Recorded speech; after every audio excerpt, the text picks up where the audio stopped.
This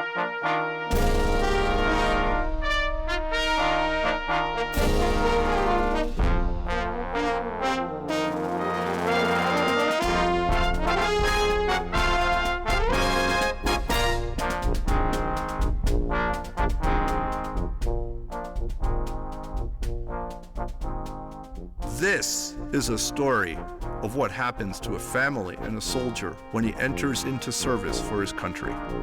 The soldier is an allegory for the United States and explains the hero's journey through World War I.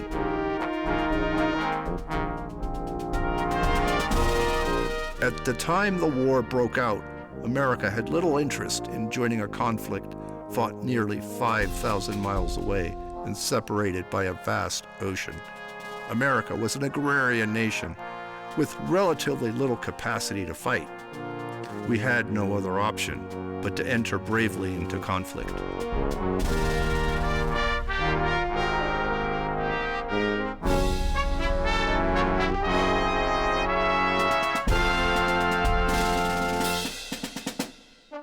President Wilson's call to arms echoed around the nation. In the largest cities, in the smallest towns, men and women answered the call. In the coming months, hundreds of thousands of men would volunteer to serve.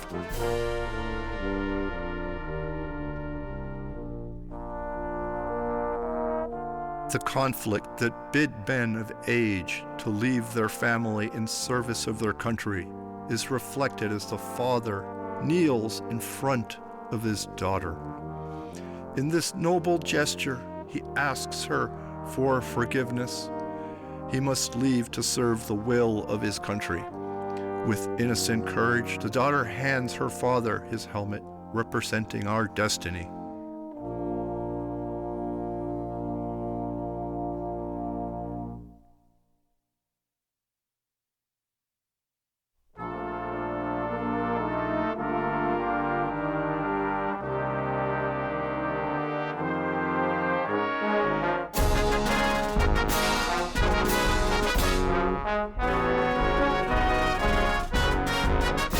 With the decision to go to war, families are torn apart.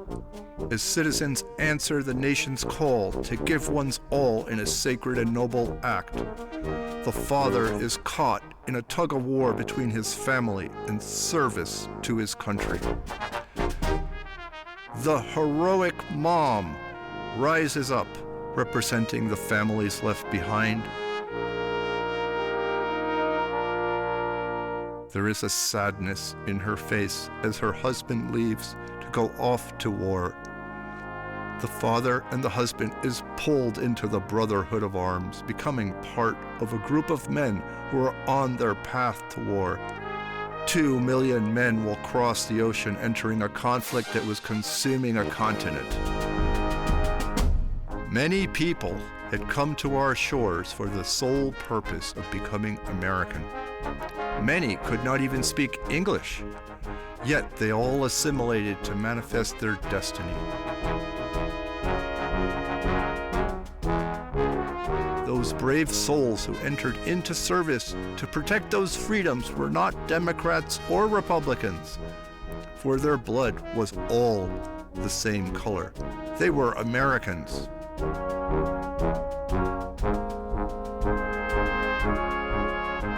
It was a moment of profound cohesion as a nation, bonded in blood, now unifying to fight a common enemy. 1 out of every 5 soldiers in the United States Armed Forces was an immigrant. Our armies, like our society, was segregated. This did not stop the Harlem Hellfighters, otherwise known as the Fighting 369th, from volunteering for a war effort to prove their patriotism and courage. These brave souls fought 191 days in combat, more than any other American unit.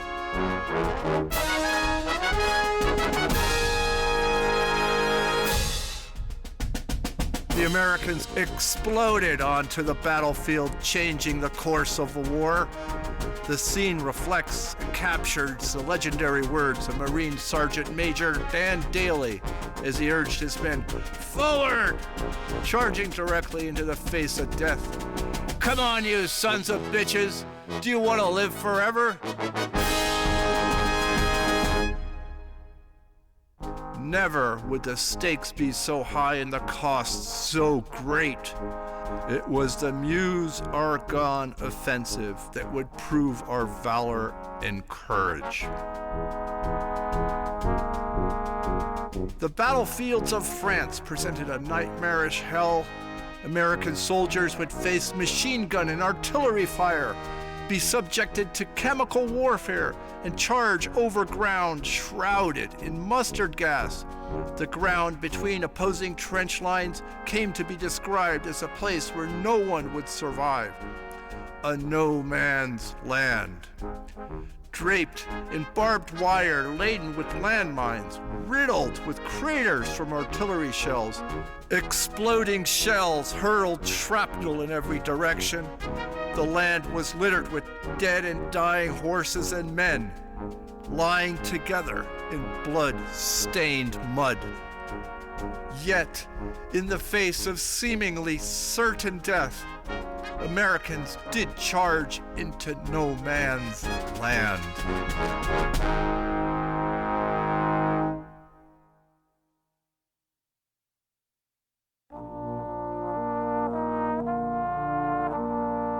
War breeds horrific pain. The costs are beyond anything that a civilian can understand. If one throws a rock into a pond, there is a ripple. The ripple effect is palpable on the battlefields.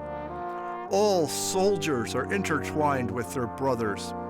Should one of them go down, the pain reverberates throughout the unit and farther afield to his home and through his family.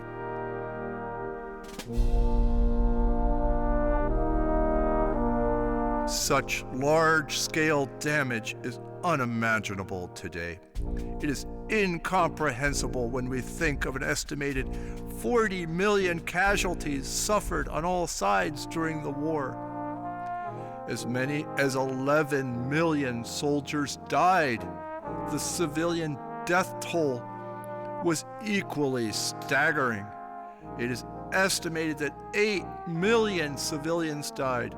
American soldiers who entered the battlefield during World War I would carry forever the physical and mental wounds inflicted in this bloody hell. Their experiences were hauntingly captured in the words of Mary Borden, a Chicago heiress. It is strange that men should be broken and that they should be mended. Just as you send your clothes to the laundry and mend them when they come back, so we send our men to the trenches and mend them when they come back again. And we send our men to war again and again, just as long as they will stand it, just until they are dead, and then we throw them into the ground.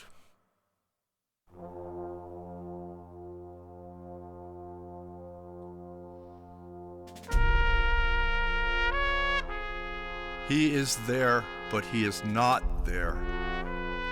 There is no more reality. Confusion, anger, anguish rack his face. His body is frozen. In this moment, he is in a continuous loop. He cannot forget all that has passed through him. He will never forget what has passed through. These demons are now part of him until his last breath. The world has changed. 100 years ago, doctors came to believe that some invisible force was passing through men's brains, inflicting untold damage. They initially attributed the condition to the concussive power of exploding shells. In truth, it is a pain that is too much to tolerate on a human level. The horror cannot be processed. It is the cost of war to flesh and blood and soul.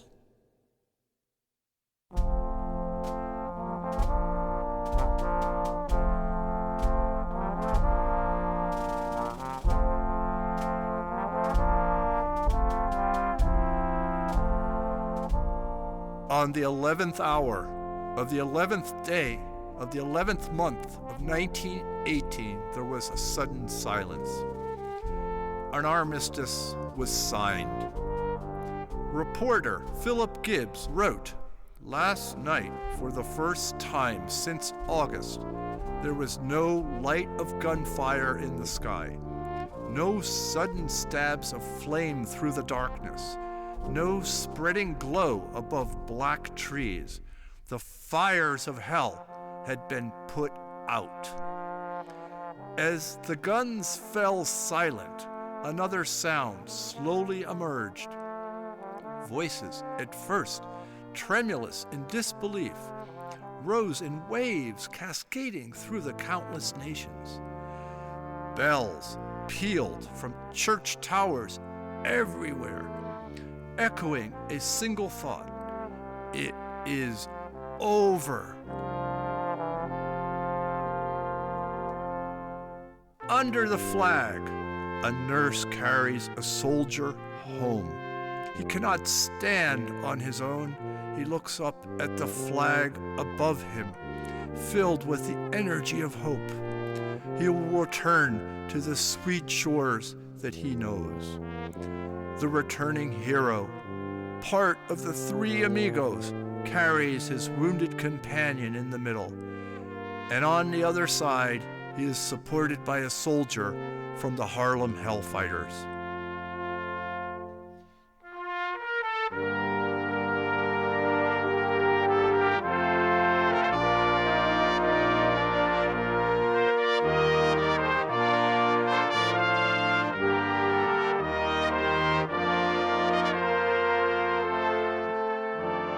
He looks back at all through which he has passed, but with power and strength and courage he moves forward. Our country has changed. We are now an industrial superpower.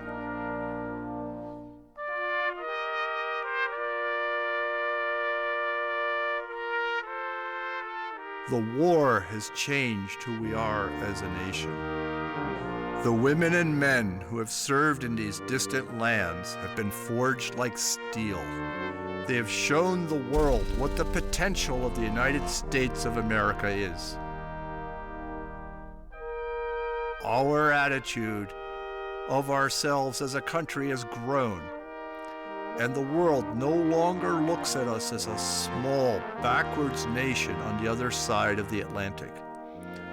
We have accepted the challenge and proceeded, showing our potential and protecting the gifts of our Constitution and freedom.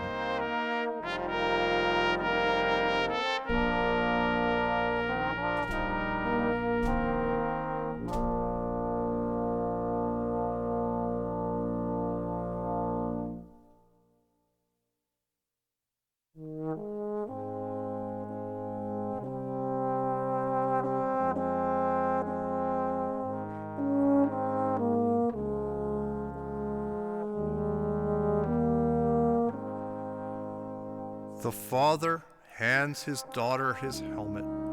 His gun is lowered to the ground.